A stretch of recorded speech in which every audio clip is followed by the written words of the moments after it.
Phone చూస్తున్నారు అంటున్నారు, కానీ ఎందుకు అంతసేపు ఫోన్ చూస్తున్నారని ఒక్కళ్ళు కూడా ఇక్కడ అడిగేవాళ్ళు లేరు. ఎందుకంటే ఇప్పుడు మీకు వారం మొత్తం పని చేస్తున్నారు, చాలా కష్టపడుతున్నారు, నేను అది తప్పనట్లేదు. ఒక డే మీకు హాలిడే దొరుకుతుంది, మొత్తం డే మొత్తం పనుకుంటారా మీరు?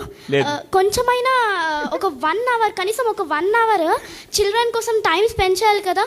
మేము అడుగుతూనే ఉంటాము, మమ్మీ మొత్తం చదివేసుకున్నాను, మొత్తం హోంవర్క్ రాసేసుకున్నాను, ఒక 1 అవర్ అట్లీస్ట్ ఒక ½ అన్ అవర్ పార్క్ తీసుకెళ్ళొచ్చు కదా మమ్మీ అంటే, నాకు ఓపిక లేదమ్మా, ప్లీజ్ అమ్మా ఇప్పుడు కాదు, నెక్స్ట్ టైం వెళ్దాం, నెక్స్ట్ టైం అంటారు, కానీ ఆ నెక్స్ట్ టైమే 2-3 ఇయర్స్ అట్లా అయిపోతుంది.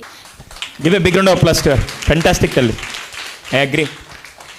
బయట ప్రపంచం చూసి చాలా చాలా చాలా రోజులు అవుతుంది సార్.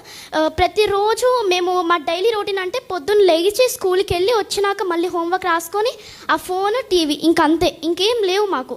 బయట ప్రపంచాన్ని చూడాలి, అసలు ఏం జరుగుతుంది. నేను ఈవెన్ చూసాను కూడా, ఫోన్ చూసినప్పుడే వచ్చింది అది. యాక్చువల్గా ఒక 5th క్లాస్ గర్ల్ మొత్తం ప్రెషర్ పడుతుంది, అసలు ఫోన్ ఇవ్వట్లేదు, టీవీ ఇవ్వట్లేదు, బయటికి కూడా తీసుకెళ్ళట్లేదు అనేసి చనిపోయారు అనేసి నేను విన్నాను. అప్పటి నుంచి నాకు అదే క్లిక్ అవుతుంది, ఎందుకు పేరెంట్స్కి ఒక 1 అవర్ కూడా టైం దొరకట్లేదా? పొద్దు నుంచి సాయంత్రం వరకు అంత బిజీ షెడ్యూల్లో ఉంటారు కదా, అట్లీస్ట్ ½ అన్ అవర్ అన్నా టైం స్పెండ్ చేస్తే వాళ్ళు ఆ ఫోన్ అనే దాంట్లో నుంచి బయటపడతారు. I think she deserves a big round of applause. God bless you బంగారు, గాడ్ బ్లెస్ యూ.